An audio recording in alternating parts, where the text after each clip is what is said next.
Boa noite, William. Boa noite, Marilis. Boa noite, Peterson. Boa noite, igreja. Boa noite. É um prazer estar aqui, né, compartilhando a palavra. É uma oportunidade que a gente tem de falar um pouquinho o que a gente aprendeu durante a semana estudando, né, as bem-aventuranças, que é o que a gente vai falar aqui hoje. E, enfim, queria fazer uma oração bem rapidinha, só para consagrar aqui. Espero que o Espírito Santo esteja conosco, nos guiando, dando sabedoria aqui. Faz para a gente, William? Fechamos nossos olhos, inclinamos as nossas cabeças. Querido Criador, a gente se coloca de coração aberto agora e a gente está aqui para ouvir a sua voz, Pai. Que ela fale bem no nosso coração e que essa voz possa entrar na nossa mente e que durante a semana a gente possa colocar em prática tudo que a gente aprender. Em nome do Senhor Jesus, amém. Então tá, para a gente começar, só deixa eu ver quantos participaram nos últimos domingos aqui, só para mim ter uma noção. Teve alguns e teve... Tá, então beleza, vai ser útil então. Eu vou fazer uma breve recapitulação dos últimos 3 domingos. Então a gente está fazendo uma série aqui das bem-aventuranças. Então cada classe ficou responsável por um tema, né? Então as bem-aventuranças, então elas são um conjunto, né, de características que Jesus falou que, que são, de fato, as características esperadas de um cristão, né, que mora no reino de Deus, que vai morar no reino de Deus. E a gente já falou sobre os humildes, né, os felizes os que são humildes ou pobres de espírito, né, perante Deus, né, o que é o humilde e pobre de espírito? Perante Deus, eu não sou nada. Eu não sou ninguém, eu não consigo fazer nada, eu preciso de Deus, né, para mim conseguir fazer as coisas, eu preciso de Deus, né, para tudo que eu for fazer aqui nessa vida. A segunda bem-aventurança que o pessoal já falou aqui é felizes os que choram. Então, se eu não sou nada, eu preciso de Deus para fazer tudo, a minha situação aqui nessa terra ela é terrível, né? Então eu preciso clamar para Deus, eu choro para Deus na minha situação aqui para que isso melhore, né? A terceira bem-aventurança que foi recapitulada no último domingo é felizes os mansos. Então, se eu não sou nada aqui nessa terra, eu preciso de Deus para fazer tudo, eu clamo para Deus essa necessidade, né? O manso é nada mais do que eu pedir para Deus, Senhor, o que o Senhor quer para a minha vida, né? Eu aceito os seus planos para mim. Então, por que eu quis fazer essa breve recapitulação? Porque eu acho que tem tudo a ver, essas primeiras 4 bem-aventuranças, elas têm uma ligação da relação de Deus comigo, né? A gente pode ver que é uma sequência. E hoje a gente vai falar da 4ª bem-aventurança, que é fome e sede, né, de justiça, essa busca incessável pela justiça. Então, eu quero ler com vocês, se vocês puderem abrir, Mateus 5, versículo 6.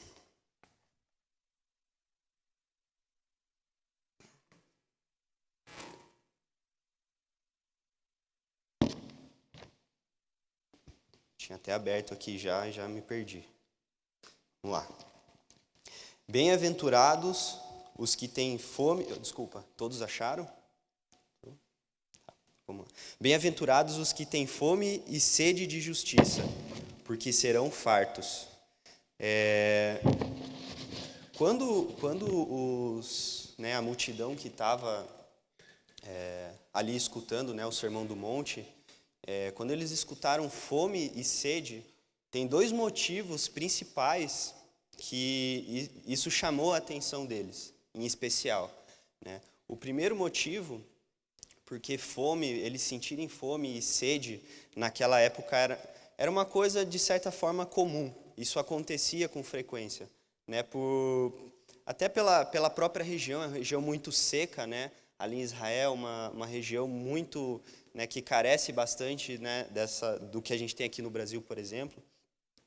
E eles já logo fizeram essa relação porque eles sentiam isso, de fato, né? Quem já teve fome? Quem já teve fome ou sede aqui? Né? Mas quem já passou muita fome e muita sede? Né? Então, no caso deles, lá, eles passavam muito mais sede, né? Eles sentiam muito isso, por, enfim, diversos motivos. Então, isso trouxe já uma lembrança para eles de alguma coisa que eles iam aprender ali e ficar fácil de fazer essa relação. O segundo motivo, que é a questão da fome, da sede, não é uma novidade, né? Então, em outros versos da Bíblia, daí eu vou ler aqui Isaías 55, versículo 1 e 2, né? Até para trazer uma relação, né, da questão da fome e da sede. Diz assim: a todos vós que tendes sede, vinde às águas, e vós que não tendes dinheiro, vinde, comprai e comei. Sim, vinde e comprai sem dinheiro e sem preço, vinho e leite, porque gastais o dinheiro naquilo que não é pão, e o vosso suor naquilo que não satisfaz. Ouvi-me atentamente, comei o que é bom, e vos deleitareis com finos manjares.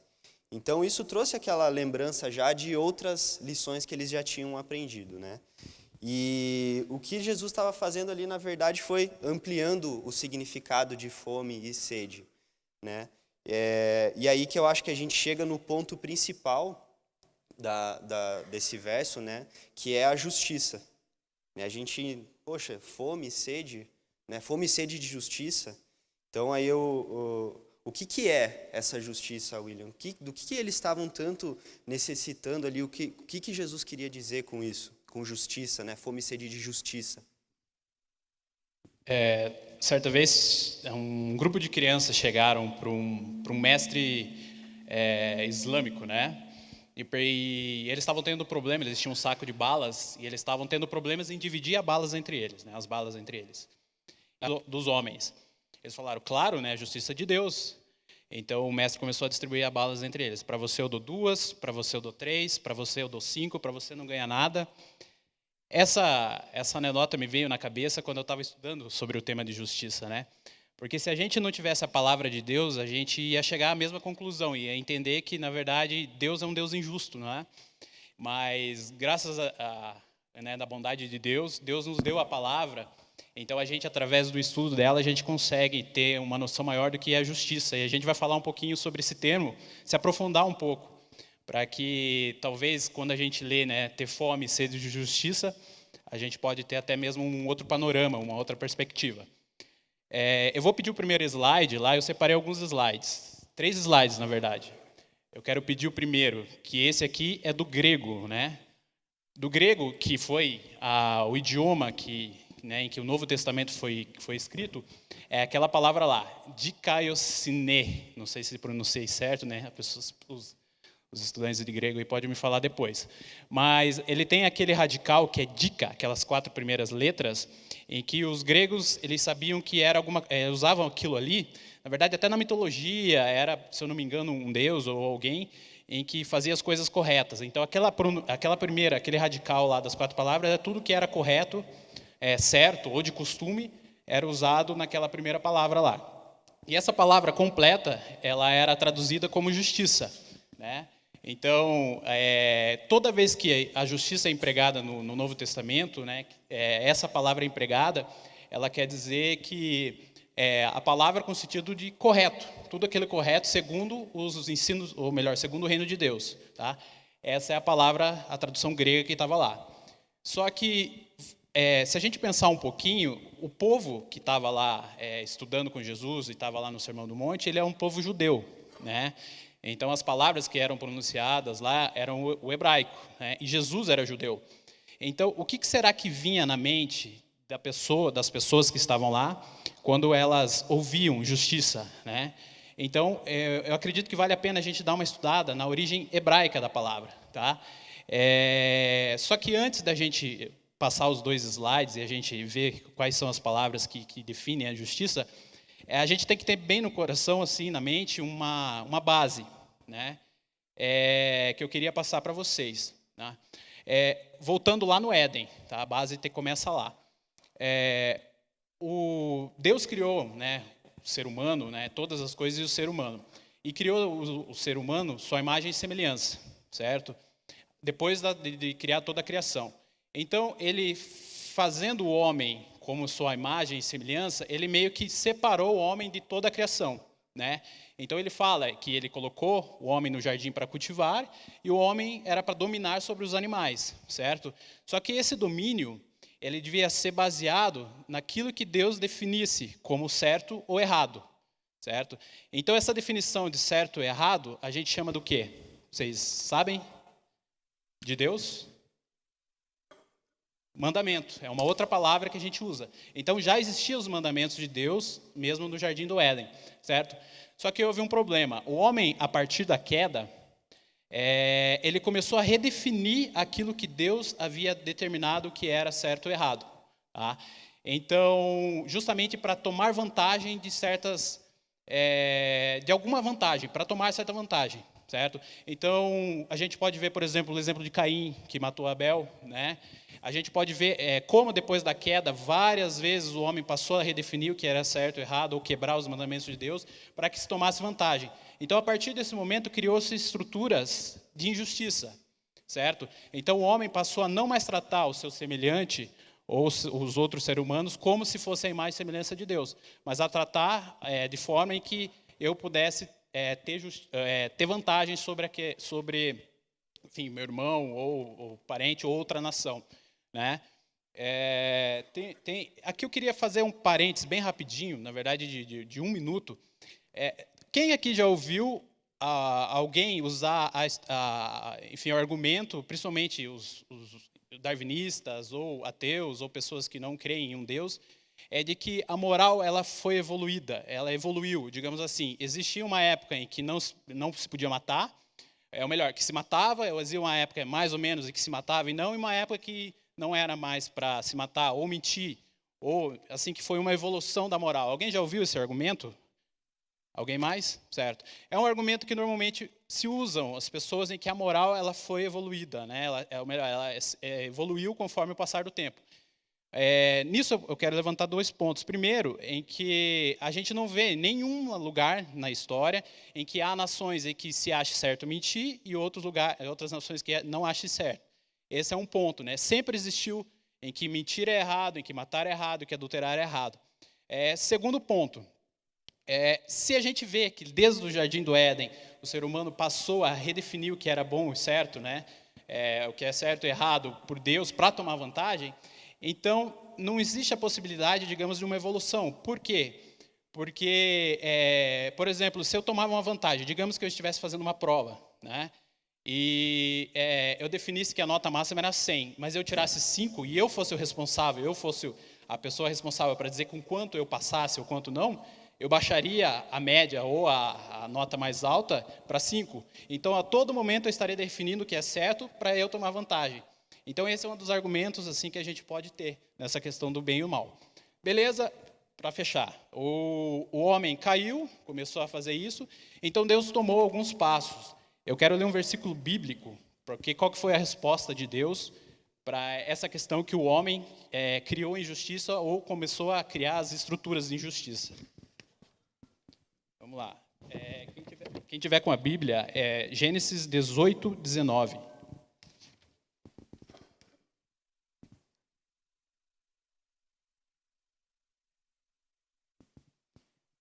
Todo mundo?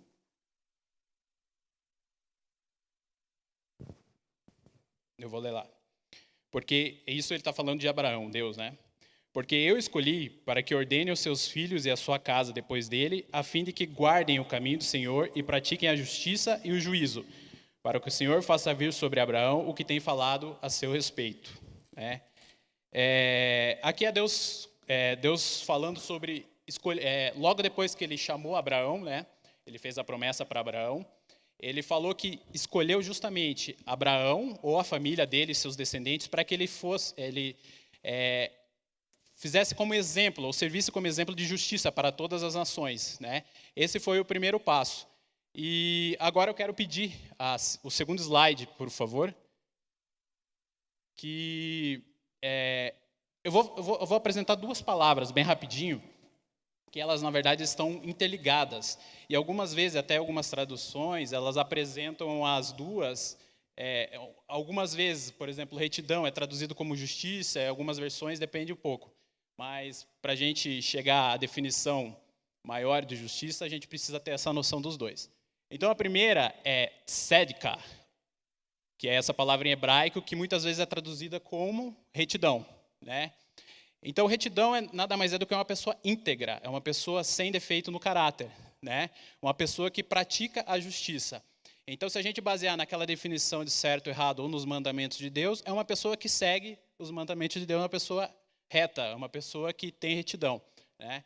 Algumas vezes essa palavra é traduzida por justiça também, só que ela é uma palavra diferente da que é usada como justiça no hebraico.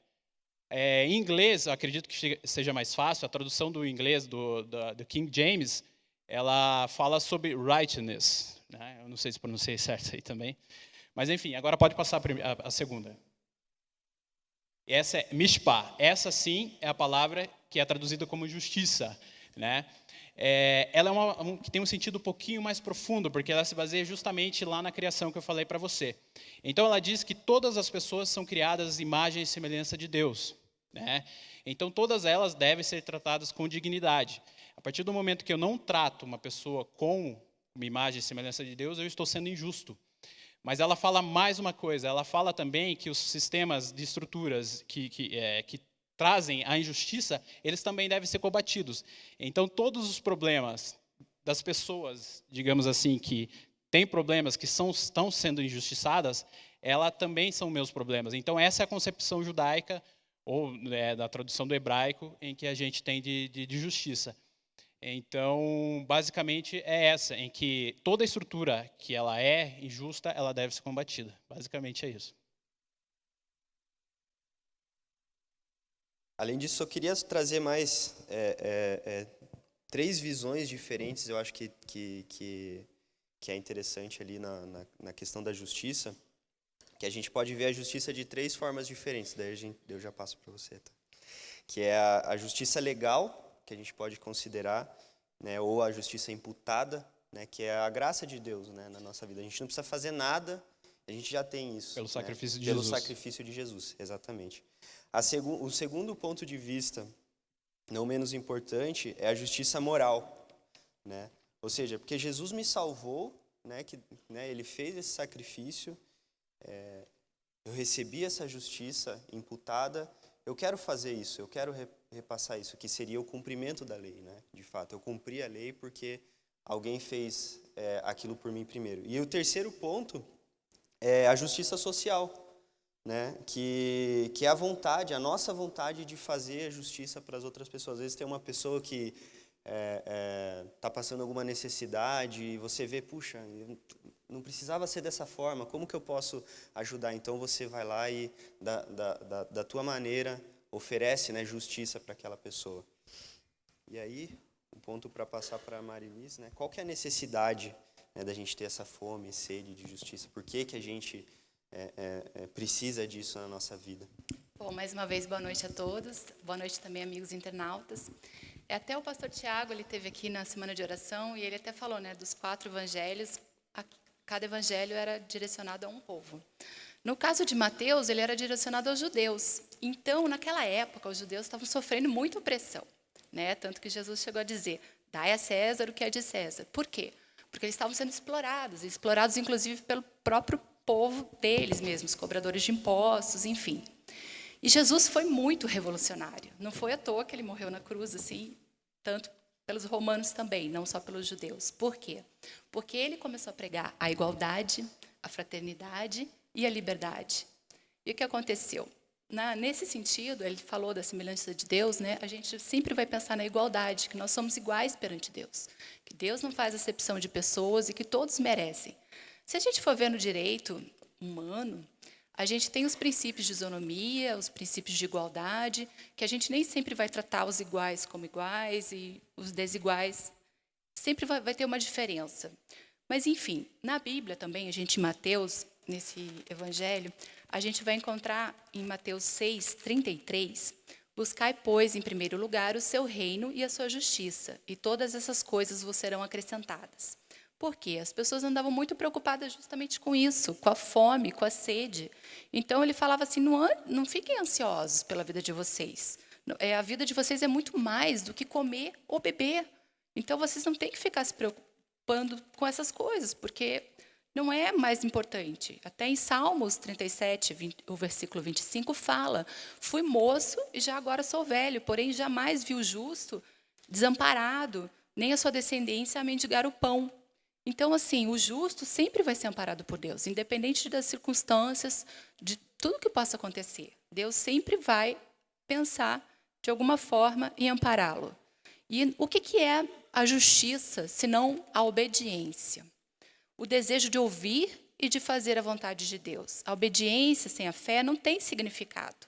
Tanto que Abraão foi considerado o pai da fé justamente por isso, porque ele teve fé e obedeceu. Ele seguiu todos os mandamentos de Deus, tanto para ele mudar de lugar, porque estava tendo escassez também de alimentos, enfim, sempre tem essa questão de fome e sede, né? Então, assim, você pode ser justo e viver pela fé, né? Que é o que está escrito na Bíblia, que o justo viverá pela fé. Mas tem que estar ligado sempre com a obediência. Sem obediência, a fé é simplesmente emocional ou religiosa. Então, como Abraão foi o primeiro justo e demonstrou muita fé e obediência, por que ele foi chamado de primeiro justo? Justamente porque aqui na terra, os nossos pais, que foram Adão e Eva, desobedeceram a Deus. Eles caíram na situação da serpente de duvidar do caráter de Deus, e ao querer saber justamente ter essa ciência do bem e do mal, essa curiosidade, saber se eles iam morrer mesmo ou não, eles desobedeceram. Então, assim, eu acho que o pecado inicial tratou muito também dessa questão da desobediência. Então, a gente pensa assim, mas os justos também, eles experienciam injustiças na vida. De fato, muitos justos passaram por injustiça, como José, várias outras pessoas da Bíblia. Mas, assim, em Lucas 18, versículo 7, está escrito: não fará Deus justiça aos seus escolhidos, que a ele clamam dia e noite, embora pareça demorado em defendê-los? Por quê? Na verdade, a gente tem que clamar dia e noite, até porque naquela parábola de Jesus, da viúva, que está à porta do juiz, em Lucas 18, versículo 1 a 8, o que aconteceu? Ela ficou nessa busca incessante de justiça, ficou perturbando mesmo o juiz para que a causa dela fosse julgada. Então, realmente, a gente tem que clamar a Deus. E em Salmos 34, 17, diz isso: clamam os justos e o Senhor os escuta e os livra de todas as suas tribulações. Então, realmente, o justo viverá pela fé, porque a nossa justiça, a justiça humana, é comparada a trapos de imundícia, em Isaías 64, 4. E em vários outros versículos da Bíblia, né, como em Provérbios, em Jeremias, Salmos, a gente vê que a justiça, a gente tem que promover a justiça para os pobres necessitados, tem que executar a justiça, tentar livrar os oprimidos. Mas quem que vai defender a gente, né? A gente tem um advogado junto ao Pai, que em 1 João, quem quiser acompanhar também na carta de 1 João, João 2, só mais um momentinho. Filhinhos meus, essas coisas vos escrevo para que não pequeis. Se todavia alguém pecar, temos advogado junto ao Pai, Jesus Cristo, o justo. Então, assim, no capítulo 1 também de 1 João, nós temos o versículo 9 que diz: se confessarmos os nossos pecados, Ele é fiel e justo para nos perdoar e purificar de toda a injustiça. Porque o que é o pecado? O pecado é a injustiça, é a transgressão da lei, é a desobediência. Então, toda vez que a gente puder confessar a Deus e realmente estiver arrependido, isso vai nos tornar justos. Então, assim, eu também queria tocar mais num assunto, que era a respeito da gente fazer o papel, às vezes, do inimigo. Você sabia que quando ouvimos algo sobre uma pessoa, mesmo que não acreditemos, isso contamina nosso espírito? No dicionário Webster, a palavra difamar é derivada da palavra em latim scandalum, que significa escândalo, que por sua vez é derivada da palavra grega scandalon, que significa armadilha. A palavra grega traduziu difamadores na versão King James. de 1 Timóteo 3:11 como diabolos, que Strong define como um maledicente, especialmente Satanás, o falso acusador, diabo, difamador. Então, a palavra grega diabo significa o acusador, o difamador. Então, toda vez que a gente acusa ou que a gente fala contra uma pessoa, nós estamos permitindo que o inimigo use a nossa boca. Então, nós temos que cuidar com todas as nossas palavras, cuidar com as nossas ações, para que nós não julguemos e para que nós sejamos agentes e instrumentos promotores de justiça, que nós possamos promover a justiça e sempre buscar, clamando dia e noite, com essa fome e sede a que Jesus se referiu. Eu também gostaria de deixar mais um versículo bíblico, que é João, que é o 4º evangelho, 16:8, sobre o papel do Espírito Santo no convencimento do pecado, do juízo. 16:8. Então, Jesus aqui estava colocando quando o Consolador chegasse para nós, né, que é o Paracletos, né, que também é a figura do advogado que Jesus tem. Quando ele vier, convencerá o mundo do pecado, da justiça e do juízo. Então, que a gente possa lembrar sempre que Deus já teve um plano desde a queda do homem para poder nós sermos redimidos, que Jesus veio, morreu na cruz, pagou o preço por nós fomos comprados por um preço, mas que também nós peçamos sempre a companhia do Espírito Santo em nossa vida, para que ele nos convença do pecado, da justiça e do juízo, para que nós tenhamos sempre presente essa ideia de que a gente sozinhos realmente não tem como fazer nada, né? Até porque ali no conjunto das bem-aventuranças, o manso, ele não é a pessoa que fica na passiva, a pessoa inerte. Não, ele é a pessoa. Ser manso, mansidão, não significa fraqueza, mas sob controle. Então, nós temos que ter essa sabedoria realmente de procurar lembrar do sacrifício de Jesus, pedir o auxílio do Espírito Santo para nos convencer do juízo, da justiça, e também agradecer a Deus que Ele elaborou um plano muito antes que a gente pudesse imaginar. Quer falar alguma coisa? Acho que Pode só falar. para... Quando eu ouvi, né, aquela definição assim de justiça que o povo hebreu tinha bem na cabeça, a gente vê que cria dois problemas, né? O primeiro problema é que, na verdade, todo mundo é injusto lá, como diz Paulo, né? Todo mundo faz o mal, digamos assim, porque até lembrei agora de um vídeo que o pastor BJ passou lá no Guaciara. O rapaz ele dizia mais ou menos assim, que cada vez em que a gente insulta alguém ou machuca alguém com um comentário estúpido, Deus no céu estremece. Então, quem aqui nunca fez isso, né? Isso causa um problema, porque nós, então, somos considerados injustos, né? E Deus, para resolver esse problema, enviou o seu Filho, né? Então, através da justiça imputada, a gente pode ser declarado justo. E segundo problema em que que surge, né, dessa questão de justiça, é justamente as estruturas que estão ao redor da gente, né? A gente tem visto que os nossos políticos, na questão da Operação Lava Jato, todos nós aqui somos injustiçados diariamente, né? E fora outros países que são explorados, a questão dentro dos lares, o quanto muitas vezes a mulher é explorada. Então, as estruturas injustas estão espalhadas ao nosso redor, né? Totalmente ao nosso redor. Então, Deus, para terminar com esse problema, né? Ele vai voltar. Jesus vai voltar. E nessa questão de quando Jesus voltar, né, ele vai acabar com todas as estruturas injustas, né?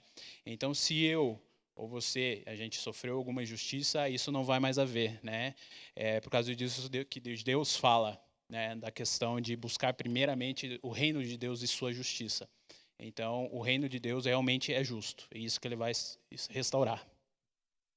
Então, resumindo, né, toda essa nossa conversa, quer dizer que a justiça, né, essa questão da gente ter fome e sede de justiça, é uma questão de vida ou morte, né, para a gente aqui nessa terra. Perfeito. Se dá para resumir assim. Vão existir duas pessoas quando Jesus voltar, né? Aquelas que têm fome e sede de justiça e aquelas que praticam a injustiça. Sim.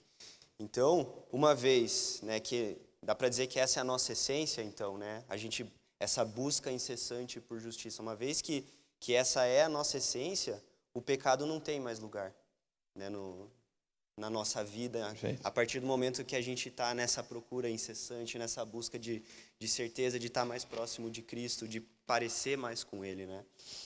Aí, para a gente encerrar, eu queria contar uma historinha para vocês, eu acho que é bem legal. Tem um pouco, a Marilise, ela leu aqui o 1 João 2, o capítulo inteiro fala sobre pecado, justiça e tal. E a historinha ela é de um escritor chamado Jerry Bridges, né? Ele, eu achei bem interessante, eu vou tentar resumir ela aqui para vocês. Ele percebeu que o objetivo da vida pessoal, né, dele no que diz respeito à santidade era um menor do que o objetivo que o apóstolo João, né, demonstrou para a gente. Ele estava dizendo, faça do seu objetivo não pecar, né, João disse. E aí quando ele parou para pensar sobre isso, faça do seu objetivo não pecar, ele percebeu que o objetivo dele era não pecar muito. Não era não pecar, né? E aí ele fez um paralelo com um soldado na guerra. Imagina o soldado na guerra indo para a batalha com o objetivo de não ser muito atingido, né? Parece uma comparação até um pouco boba, né? Assim dizer, mas se a gente for se colocar aqui nesse mundo, é o nosso papel, né? Aqui nós somos soldados de Cristo e a gente tem uma missão aqui nessa terra a cumprir, né? E aí daí o objetivo não ser atingido. Então, na verdade, o objetivo do soldado é não ser atingido muito, é não ser atingido de forma alguma, né? Não tem como, não existe, porque não tem chance. Porque uma vez que você é atingido, você pode morrer, você pode ficar com alguma sequela, né? No entanto, se nós não fizermos um compromisso com a santidade de Deus, né, sem exceção, seremos como um soldado indo para uma batalha com o objetivo de não ser muito atingidos, né? Então, que a gente possa ter a certeza aqui nessa noite, que a gente inicie essa semana com o objetivo de não pecar. A gente sabe, a gente vai pecar, nós somos falhos, mas Deus trouxe essa justiça que a gente está buscando de forma incessante para nos ajudar a superar os pecados, a superar, né, tudo o que acontece aqui nessa terra. Bom, é isso, pessoal. Espero que vocês tenham gostado da mensagem, a gente se dedicou bastante, né, confesso que fazia uns dias que a gente não estava, né, todo mundo muito nervoso. Mas espero que a gente consiga levar para a semana, né, essa reflexão aí, e é isso. Faz uma oração para a gente, William? Oremos. Nosso Deus, nosso Criador, a gente agora está encerrando. Que bom ouvir sobre aquilo que o Senhor tem para a gente. Na verdade, a gente olha ao nosso redor, a gente acaba não tendo muita esperança, pois a gente vive num mundo em que é totalmente injusto. E quando a gente olha para dentro do nosso coração, a gente vê que também a gente faz parte desse sistema e acabamos muitas vezes perpetuando a injustiça. Mas o Senhor, de forma misericordiosa, nos deu o seu Filho. E Ele, através da justiça que Ele fez na cruz, a gente agora pode ser declarado justos. Mas Ele só não deixa a gente num mundo injusto. Ele prometeu que um dia vai voltar. Então que a gente, todos nós que estamos aqui, que o Senhor coloque bem firme no nosso coração que a gente quer fazer parte dessas pessoas que são declaradas justas. E um dia a gente possa viver realmente num lugar onde que não há injustiça alguma. É o que a gente pede no nosso coração. Em nome do Senhor Jesus, amém.